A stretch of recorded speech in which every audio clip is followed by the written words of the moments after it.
कन हंस का कहो, कन कैस का कहो, कन हंस का कहो, कन कैस का कहो।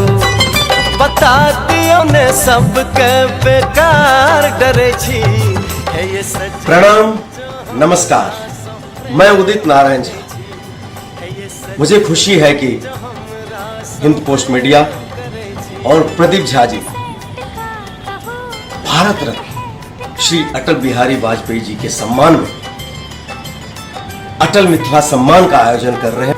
मुझे आशा है यह आयोजन वाजपेयी जी द्वारा किए गए राष्ट्र निर्माण के कार्यों और उनकी बहुमुखी उपलब्धि को नए रूप में प्रस्तुत करने में सफल होगा।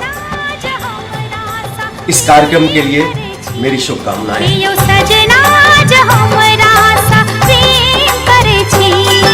कन हंस का कहो, कन कैस का